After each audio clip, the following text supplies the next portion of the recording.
Is that politically correct, Chinaman? I think he's Korean. Yeah. The Asian. I'm sorry, the Asian. John, you insensitive bastard. I'm glad we're all here. We got a full house tonight. Jordan, you there? I am here. Okay, good. I just have nothing racist to add, that's all. Jordan, every once in a while, you're worth keeping around. That's awesome. Yeah, I try to spread them out, keep the bar low. What do we got on tap for tonight, Johnny? We have a ton of politically incorrect comments to make. First, we have a sponsor that we need to get to. Don't we, Russell? We do. Our sponsor for this episode of the Walking Dead TV podcast is Discount Comic Book Service. That's dcbservice.com. And the November specials are up at dcbservice.com. And this month, a few of them that we'd like to highlight are, the big one is the DC Celebration Continues. So the new 52, the DC New 52 has been out. The number 5 issues are solicited. And the DCBS train is still rolling with 50% off of if you buy all of the 52 issues in one big bundle. And they do still have limited quantities of number 2s and 3 bundles. So if you move quick, you might be able to take advantage of that also. The other big special this month is the Marvel trade paperbacks and hardcovers are an extra 5% off this month. So their discount is 45% off on all the trades and hardcovers for Marvel, which is a pretty good deal. Russ, I was a listener to this show, and I was a first-time customer going to dcbservice.com. And I wanted to say, I don't know, another 8% on that. How do I do that, Russ? You would use the code WD8. If it's your first order through DCBS, you'll save 8%. Or if you haven't ordered from them in at least 1 year, you could use the WD8 code and save 8%. Some of the other things Walking Dead specific, since this is the Walking Dead TV podcast, the Walking Dead Compendium Volume 1 has been resolicited with a new printing. And this is a book you would definitely want if the zombie apocalypse breaks out, because you could whack a zombie in the head with this and take it out completely. Because it's $59.99 regular price, 40% off at DCBS, so it's $35.99 for the first 48 issues of The Walking Dead. John and I both have this book. As do I. And as does Jim. And it's awesome. What was the price you just said? The DCBS discounted price is 40% off, so it's $35.99 for 48 issues. That's less than $1 an issue. I'm doing the math right now. $35.99 divided by 48. Carry the one. I wish I paid that little for it when I got it. 75 cents an issue. Unheard of. So, like I said, we definitely recommend that. To be able to have this in all one volume is just pretty incredible. And the Walking Dead regular monthly series is up to issue 93 this month. So definitely take advantage of DCBS's sponsorship, and we thank them greatly.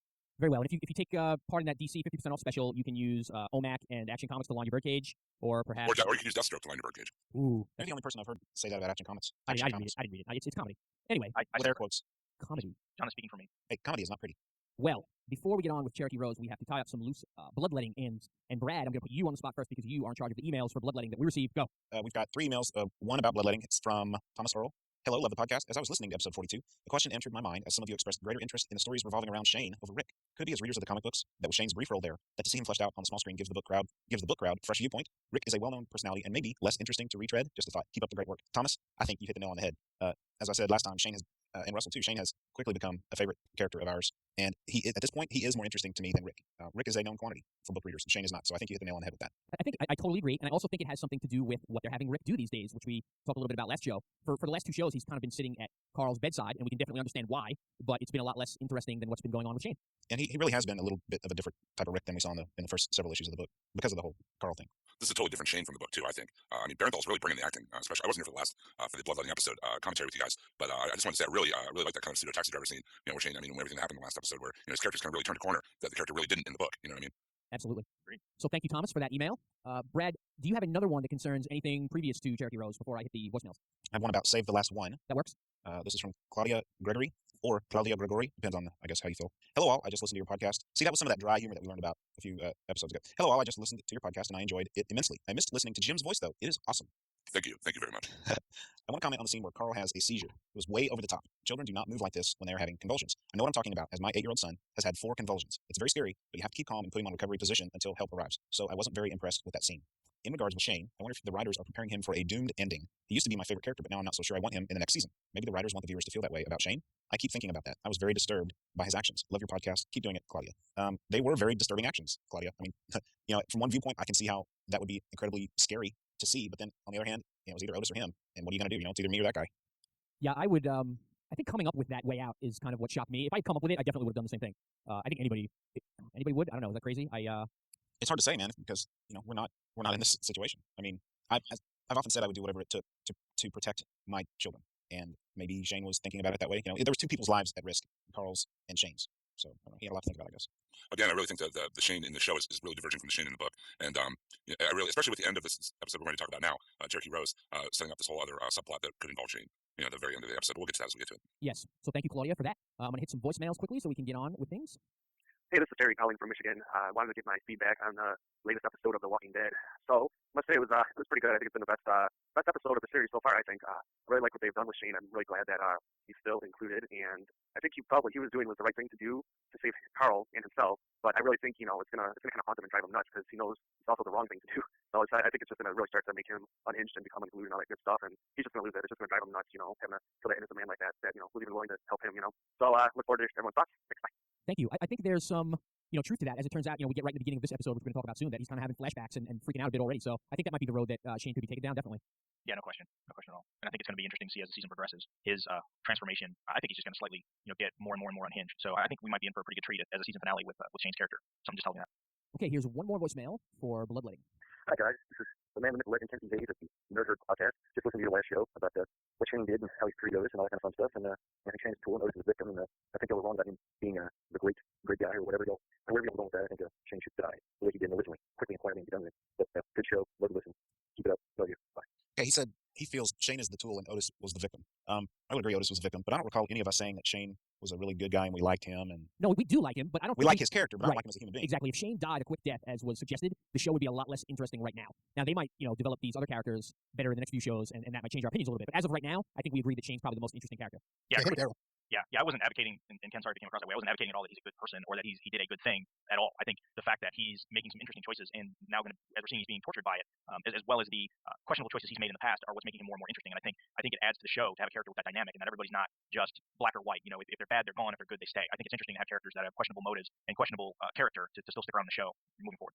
Plus, he's an awesome foil for Rick's character. Rick trying to be the father and then the leader and everything else, and Shane is almost becoming like the darker half of Rick. What Rick would be if he wasn't tied down with all these responsibilities and the feelings that he has to try to keep everything together. To provide for everyone, provide for his family. The characters work off each other very well as they've been set up in the TV show. I mean, it's a classic alpha male struggle, and even over one woman. So that's just interesting. Yep. They're going to have varying opinions of what the plan should be, who's going to follow Rick and who's going to follow Shane, and well, think about it from the perspective of everyone else outside of Laurie and Shane himself, because nobody knows what really happened to Otis now except for Shane. So in the eyes of everyone else, Shane is the hero. He went off, he made the sacrifice, he got what was needed, and he came back. From Laurie's perspective, he's kind of a dirtbag, but nobody else knows that he's a dirtbag. I think Dale has some idea, but he doesn't really know. So I could easily see where the rest of them are seeing Shane as the stronger leader type, making the good hard decisions and kind of manning up, whereas maybe they see Rick is not really stepping up to the plate like we've seen him do in the comic, which again I think it'd be really interesting to see how that power struggle plays out. Definitely. One last thing before we move on to Jordan's recap of Cherokee Rose. Jim, I believe we have a new iTunes review. We do, and if you would like to leave an iTunes review, we would very much appreciate it. We always love to get feedback and reviews, and the little pimpage on the iTunes page doesn't hurt either. Our latest review is from Soapbox Hero 81. HHWLOD equals greatness, 5 stars. This is the best podcast, the all the latest news on The Walking Dead. This group of guys really knows everything there is to know about the show and comic, but they don't ruin anything at all about upcoming plot points. Try this podcast. You'll like it. Thank you so much, Soapbox Hero 81. We appreciate that. Yeah, for sure. Keep those reviews coming. They help us a lot, and we appreciate them. So, Jordan, at long last, I hand it over to you for Cherokee Rose. Alrighty. And before we get into the actual recap, we should mention that the series has been officially picked up for season 3. We heard a lot of rumors in the off-season, and right up until they finally did announce it, but after episode 2, they definitely renewed it for season 3 for another 13 episodes, and I can't wait. But before that, we have 7 more episodes of the season we should get through. So again, we're going to be working with Sarah Simmons' recap from picktainment.com, picktainment.com, where she recapped Cherokee Rose. So thank you, Sarah. So the episode opens with a funeral for Otis. I don't think they actually have his body, but they have a large pile of rocks to kind of symbolize his grave, and they're taking turns putting rocks on the grave and taking turns speaking. When first, I believe first Herschel, but then Patricia asked Shane to kind of give his 2 cents and eulogize Otis, which he does not want to do, and we're quickly hit with several flashbacks of what Shane did last episode, and I believe those flashbacks led to someone winning a prize. John, why don't you tell us about that? Yes, we ran a Facebook group prize this time, so you had to be in the Facebook group to be a part of this contest. I had everyone take a guess at who would be the first character to fire a weapon. And I specifically stated that flashbacks even counted, and I'm glad I did because the only weapon fired in this episode was in a flashback. And the first one we get is Shane shooting at Otis, and Mary was the first person in the Facebook group to guess Shane, so she's going to win the Biter Zombie action figure, which you cannot get until Christmas time if you are in the general public. So congrats to Mary. I do just want to mention that there were a lot of funny jokes stating that the weapon fired in the episode was by Glenn. Please continue, Jordan. So interspersed with the flashbacks of him shooting and killing Otis, or I guess he didn't kill Otis, but disabling Otis so that Otis would be eaten by the zombies, he kind of has to finally come around and say a few words about Otis. It's very heartfelt, saying how Otis gave his life, but of course we all know that he's leaving out the important detail of not willingly. And he's wearing Otis's clothes, so he looks goofy. I kind of like the way they did the quick cut of the flashback as well. It kind of shows that Shane probably has some PTSD from having done that to Otis. It's definitely weighing on him, as we see throughout this episode. Now, in this scene, as he walks up to the grave and puts the rock on, whatever, we definitely get a sense that he's limping badly still, if I remember correctly. Yes. Okay, because I think later on he's not limping, or maybe it's in the well scene that he seems to be healthy at that point. But it seems very inconsistent throughout the whole episode. A little continuity problems, but just something to point out, nothing to dwell on. His hair seemed like it was long enough to be like maybe 3 or 4 days worth of growth on it from what we saw in the previous episode. But maybe you know what? I thought that very same thing, dude. When he first showed up, I thought, wow, his hair looks a lot longer than it did, last time we saw it. That said, it wouldn't fit the timeline for it to have been several days, so again, just continuity. Yeah. But they're interrupted, giving the eulogy and sending off Otis by the approach of the chopper and Dale's RV as the group is finally reunited at the farmhouse. Yeah, that was pretty cool. We'd seen that shot of Norman Reedus, Daryl rolling up in front of the RV in a lot of the previews and stuff. It was good to see that scene. So then we go inside the house where Herschel is giving Carl a checkup, and he says, hey, the fever's finally gone down. And at this point, Carl wakes up and asks about Sophia, but Rick lies and says she's fine. Meanwhile, T-Dog comes in. He tells Rick and Lori that the rest of the group is there, so they go out to say hi. They tell Dale that Carl is okay thanks to Herschel, his people, and Shane. Just going back to the bit about Sophia, didn't we think it was a little weird that he goes out of his way to say she's fine and then basically has to come back later and say he lied? It didn't seem like there's any purpose to that. It just, I don't know. It just seemed. No, I totally bought it. I thought I might have done the same thing. Your son, is just waking up out of a coma. Basically, the last thing you want to do is give him something else to freak out about. Well, I agree. I think I'm right there with you, Brad, but I don't know that I'd feel bad about lying there. That doesn't seem like I get what John's saying. Like, yes, it's a normal thing you would say, but why more would you have it weighing on your conscience that you lied to your son who just came out of a coma about something, I don't want to say insignificant, but something not relevant to his recovery? Well, that's the part that bothered me. Part that was just the quick reversal. It just seemed, I don't know, it just seemed strange. It's like if you're doing it to shield him and then quickly thereafter you go back on it. I don't know, it just seemed kind of silly. I don't know why it bothered me. It just did. I just want to say that while we mentioned T-Dog quickly, that Irony Singleton tried to pull a fast one on everybody on Twitter and basically say that he wasn't happy about what happened to his character, but it was a nice run while it lasted, like something to that effect. Not cool, Irony. Yeah, and everybody was all up and on, how does he spoil that? I can't believe T-Dog's dead. So it was all a big joke. Haha. We like Irony. He's really cool. So after they've all had the funeral and met up and all that kind of stuff, Herschel has a map. He pulls out a map of the area so they can look for Sophia. He says Rick and Shane can't go on the search yet because, well, Rick just gave 3 units of blood, and as we saw last episode, that took a lot out of him, although he's definitely recovered by this episode, and Shane's leg is hurt, as we mentioned. I'd like to mention really quick that I'm kind of getting Sophia fatigue with this plot line. It seems like they've drawn it out maybe 2 episodes longer than they should have. I'm right with you there, Jim. I'm done. I'm done with the Sophia story. Ditto. I think there's a lot of pacing issues with things being too quick and other things taking too long. Exactly. That's exactly what I was thinking today. I was kind of going through my head, just getting ready for the show and stuff, and that's the exact thing I came up with as I was driving. I won't talk about. There's a few things coming up that I think were too quick, so I'll wait for those. But the Sophia thing's definitely one of those that is too long. The payoff better be good, is all I'm saying. We've been saying it for a few shows. She can't just show up in the woods now. She has to be somewhere. And There has to be some drama to it. Yes. And Jordan, don't we have a contest regarding the whereabouts of young Sophia? We certainly do. If you have a guess as to where Sophia is, one per person, please, you can either email us at comments@walkingdeadtv.com or leave us a voicemail, the number will be at the end of the show, and tell us where you think Sophia is. Please be specific, not just, she's out in the woods, because well, obviously she's somewhere out in the woods. She ran into the Blair Witch kids. She's hanging out with them. And if you're correct, if you are one of the people who's correct anyway, we'll pull a Ren one out of the hat of the correct answers. You could win a signed Volume 1 or Volume 2 of The Walking Dead trade paperback, signed by Robert Kirkman, the creator of The Walking Dead, and Chris Hardwick, host of Talking Dead on AMC. So get those in, and we'll bring it up again at the end of the episode when we give out the contact information. We're just giving out crazy stuff all the time. We're just giving crap away. Sweet prizes. So after Herschel gives them the map and he tells them they can't go out searching just yet because of their injuries, he also says they're free to stay there for the time being while they're looking for Sophia and while Carl is healing, but he doesn't really want all the guns on the property. He's just not comfortable with it. So Rick agrees, Shane's against it. I looked at a comparison to the comic in this scene, and it's interesting that they just decided to make him so hardcore about the guns. In the books, they have the same conversation, but it's really more about just moving along after Carl recovers. He doesn't really touch up on the guns too much. I actually think that he takes some extra guns from Rick as kind of like a Rick prison. offers him some. He goes, "Why don't you take some of our guns?" And he goes, "Yeah, sure, whatever." He doesn't make a big deal out of it. It's just funny how they decide what would work better on TV or what they're trying to get across. Well, that same conversation kind of happens later between Rick and Herschel. Herschel's like, look, after girl's found and girl's healed, you need to be moving along. Right. I actually think him being anti-gun kind of works for the character. I won't say anything more from that because it would involve comic book information, but for those of us who read the comics, I think it works for the character. Yeah, I have no problem with it at all. It's just one little, sometimes I wonder, why do they have to change that? You just think about how things work better on TV or better in print or whatever. Right. So Maggie's asking if the group has any more antibiotics than T-Dog brought when he went to have his arm fixed up, and Andrea says no. So Maggie says she's going to go into town to get some more provisions at the pharmacy, and Rick tells her that Glenn is their go-to-town guy and that he should go with him. And he's good at getting in and out. Yes. I'm just repeating what they said. I caught Lauren Cohan's British accent this episode. See, I didn't notice it this episode, but granted, I wasn't really listening to it this time. I didn't hear it at all. Watch it again. Did you hear it, Russell? I didn't really notice it either, but I wasn't really listening for it. Did she have a British accent in that New York Comic Con footage? Yes. Yeah. Oh, yeah. I don't remember that. I think John's just listening too hard. She was born in the States and then moved to Britain as a young child, I guess. And then I think it's been kind of split time. As opposed to an old child. Yes, exactly. It wasn't a Benjamin Button situation. No, it was not. You are correct. I do not want to see. Well, actually, I kind of do want to see a Photoshop version of her as Benjamin Button, but just because I'm weird. Anyway, so Shane and Lori have a moment together, and he asks her, did you mean it last episode when you said you wanted me to stay? And she says yes. And then he looks at her creepily. I never did. I was going to ask you guys about this last time. What do you think is Lori's motivation for him staying? You just think he's a favorite kid. I got to tell you guys something, and apparently I was just off. I took that scene last show totally at face value. Stay in the room with Carl. You don't have to leave because I'm here. And I guess that it really meant stay here and don't leave the group like you said you were going to. Of course, that's what it meant. I did not remember that because that happened 2 shows ago, I guess, or whatever. When she was like, I thought he was he looked in the room and then he was like, oh, I can't be here with Carl because Lori's in here right now. And she was like, stay. Yeah, I misunderstood it the same way, but it definitely made more sense when it was in context this episode. Yeah, I think it makes sense. I think given what he did to go that extra mile for Carl, I think maybe she's like, okay, he had his moment of weirdness or whatever. He's been mostly stable from her perspective since then. He's done this thing. He's been through this trauma. Why do I need to add insult to injury? And she also might be thinking, he's probably going to do a better job protecting all of us than Rick has done so far, especially with Carl being down and out and Rick losing all his blood. They can't afford for a big gun to be gone. I mean, Irony or T-Dog has got his arm thing going on. Daryl, for the most part, is off looking for Sophia. So I think there might be multiple motivations going on with why she would stay. She would ask him to stay. I'm thinking it's probably something as simple as, the more the merrier. The more people we have, the better chance we have, that kind of thing. You don't think it has anything to do with her situation? Which I was kind of thinking the same thing at the end of the episode. Let's talk about that then. No, because she didn't know about that until. Well, I think she had confirmation. She suspected it. She just didn't have that. Yeah, she suspected it. I'm pretty sure she knew. And to be honest with you, I would think if Shane was gone, that situation becomes less problematic because Shane's not there. That's my point. So why invite him to stay if she had any clue that was happening? I don't know, maybe because it's his. Yeah, and he saved her other son. Well, that's a good reason to keep him around because he saved her son. But if it's going to complicate things, if we all know what we're talking about because she finds out at the end she's pregnant. If this is Shane's kid and asking Shane to stay around is going to exacerbate the situation, that just seems like a dumb reason to ask him to stay around. Well, I think it's something close to what John was saying. It's like she doesn't know, which horse to bet on right now. You got Rick, who's like, 3 pints of blood down and looking shakier every day. And then you have Shane. She doesn't know. I mean, because of the timing, I guess she wouldn't know for sure who the father was, and she doesn't really. I don't think she knows for sure which man to be with. You know what I mean? I don't think that. I think deep down there, she might think it is Shane's child. I think she may think it's Shane's, but I don't. From my perspective, I don't think she's confused about who she wants to be with. But I mean, that's just. Yeah, I don't think so either. I think it's valid to make the other case, but that's just not what I. That's just not. I think the only logical reason for her to say stay is because she like Lisa Loeb. Yes. So, shout out to Frank. Yes, I'm still jealous. Is because we need. You don't vote the strong people off the island. That's the mistake. You keep the strong people. So that's got to be, to me, that's the only thing that makes sense. And maybe a little, yeah, you saved my kid, so we don't want to throw you out there to the wolves type of thing. What the zombies? That's what I meant. Zombie wolves. So Dale comes up and asks Maggie, what's the water situation around here? She says they have 5 different wells on the farm. She also mentions this is a generator out back, answering 2 questions that a lot of people have been asking. A, where's the water coming from? And B, where is the electricity coming from? I missed that about the generator. She said that? It was a very offhand comment, like 1 sentence after she talked about the water. Cool, right. And then like 50 people on Twitter yelled generator at us. Yeah. See what I say? That's what I've been saying the whole time. Rednecks and generators. Well, now it actually Well, is. it's Though. generators, which makes sense. Absolutely, but you can't. I was about to say, do you have a generator out where you live in the boonies? We have a portable generator, not a full-blown generator, but we do have a portable generator. There's a farm down the street from my parents' house that has a giant solar array. It's just the kind of thing you have at a farm. There's a hotel up the road from me where we stay if the power goes out. So Andrea and Shane go off and they're complaining about having to give up the guns, but Shane says, hey, we gotta do what we gotta do. And he offers to teach her how to clean her gun because she's been practicing and she's getting better. And so he kind of walks her through that. And I believe this is where they have the conversation about, shooting at targets is different than shooting at real people. And you have to kind of get over that grief and you have to push through and let the adrenaline work for you and not against you. And at a certain point, she asks him, or he kind of volunteers the information of the hardest part is getting over the people you killed. And he's not quite sure that he's been able to do that, but he thinks he's getting better, which there was 2 ways to take that. I mean, one, it's like, okay, yes, you do have to push through this and it's good advice to give her.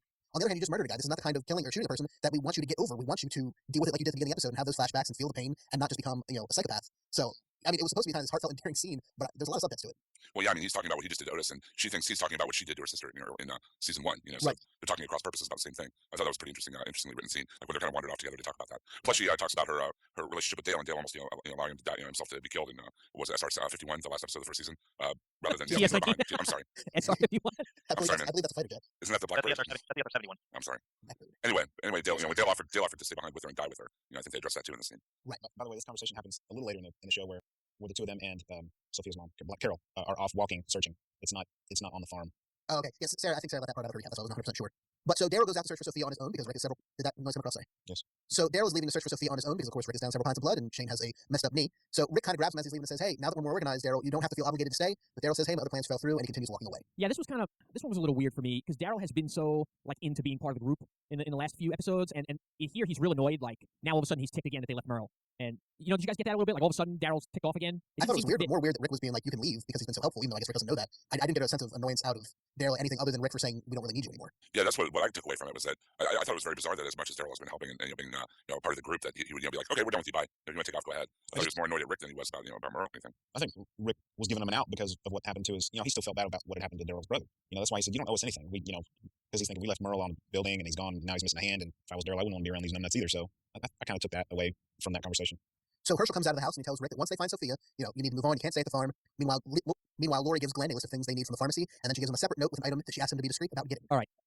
If she's saying you need to be discreet about this, obviously no one is in earshot. So why does she have to hand it to him on a piece of paper? Why can't she just say, "Get me a pregnancy test"? Because Obviously, the cameras were on, John. Obviously, he's going to read it. I mean, Glenn is going to know what he has to get. And if she's saying, go ahead. He still didn't know what it was even when he read it. So she just said, well, he's like, well, where do I find this? Like he didn't know what it was. So I don't know if she was being specific about. Did she say a brand name or something? I don't know. Maybe she wrote down a brand but didn't spell it out. Like or just a stick. It's just a weird scene. Like if you're obviously you're in a secure enough place where you could say, please be discreet and don't tell anyone about this. Why can't you just tell him what you want? You have a better chance of somebody finding the note that you gave him than telling it to him. Because if she said it out loud, then it would spoil the surprise that we as viewers get at the end of the episode. Oh, that's a great answer. I mean, it was like ridiculous. I mean, it was obvious to us. Yeah, I mean, I don't want to disparage anybody. I'll probably end up calling somebody out of this, but you'd have to be pretty not paying attention or pretty slow on the uptake if you didn't put 2 and 2 together as to what she possibly could be asking for. And I don't know, maybe if I'm just ultra biased because I know how things went down in the comic, but given what Jenner told Rick at the end of season 1, given where they were going and what they were getting, if that's what they were going for, I think that was a fail on the writing part. Although to be fair, we still don't know for sure what Jenner told Rick. No, but and this probably makes it even less likely that it was pregnant. And a non-comic reader isn't going to know for sure. We know for sure because we've read the books. We know Lori gets pregnant. A non-comic reader is going to go, well, I wonder if she's pregnant. Hey, I wonder if she's telling him, get me a pregnancy test. And then we wait till the end of the episode. Boom. Hey, I was right 20 minutes ago. How about she hands him a list, right? How about she hands him a list and the pregnancy test is on it. And Glenn looks at the list and says, hey, who's this? Just be quiet, Glenn. Get what's on the list and leave it at that. That would have been better. That would have worked better than here's this separate piece of paper that I don't want you to tell anyone about. Yeah, I mean, if somebody came up and said, "Hey, keep this on the down low, but get me a pregnancy test," you wouldn't need to write that down for me. That's something I think I would remember. It's what else could it possibly be? You're going to a drugstore to get medical supplies, and somebody asks you for something and doesn't want to say it out loud in front of other people. Well, how else would they do it for us as viewers? I just told you. It's on the list, right? She says, get everything on this list. Glenn looks down at the list and he says, hey, who's this? And stops in the middle. Just get what's on the list, Glenn. We need everything on the list. But you sure you need me to? Just get everything on the list, Glenn. That's all you have to do. It's what we call a dramatic contrivance. A dramatic contrivance like the next scene, which was much more entertaining. where T-Dog and Dale are at the well. They're getting water, and T-Dog's about to drink some water when Dale walks over to the well's opening, which has a big crack in it, and then he runs back and knocks the water out of T-Dog's hand because they've got a swimmer. The Toxic Avenger is at the bottom of the well.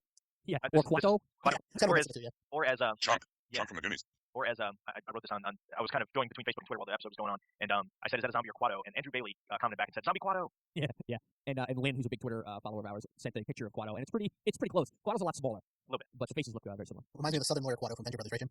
Oh, wait, this one. Yeah, although he was wearing a white suit like Colonel Sanders. Though. Well, that probably splashed off in the well. It kind of reminded me of the one enemy from Left 4 Dead. I think it's called the Bloater. No, it's the Boomer. Boomer. It's thank a bloater in Dead Island, by the way. Ah, okay, that's probably Exact same zombie. It throws up on you and it's fat.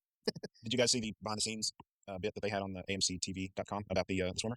No. Not yet. What was in it? Just how they filmed it and how they made the swimmer, and basically on the bottom half of the bicycle girl, they had her wearing the blue tights. Well, they did the same thing in this situation. They had the guy wearing the upper half of the zombie costume. And when the body fell apart and then it showed them pulling the top half up, that was when they cut to the guy wearing the blue tights, and they had to CG all that out, and they added all the goop at the end. So it's pretty cool little behind the scenes deal. Hey, if it ain't broke, don't fix it, right?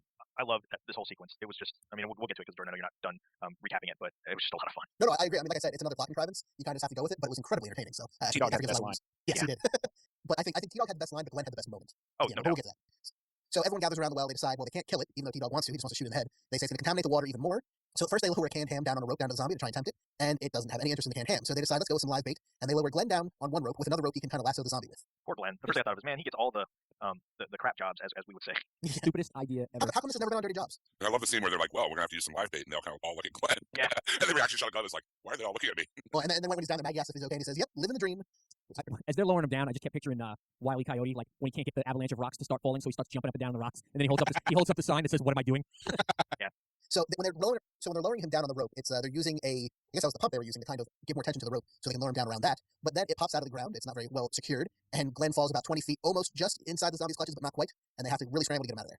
And that was just a really cool scene because, again, I can't say it's completely surprising that something would go wrong, but I guess in the back of my head I was like, man, they got to give Glenn somewhat of a break. I mean, he's got to be put into a bad situation and something actually go his way, especially when we know he's trying to impress Maggie and there's something going on there. So I thought it was just kind of cool when this whole thing went sideways and everybody's grabbing the rope and they're all pulling, and poor T-Dog with his bum arm is giving it everything he's got. And I just thought it was a cool, dramatic scene, even if it wasn't completely unexpected.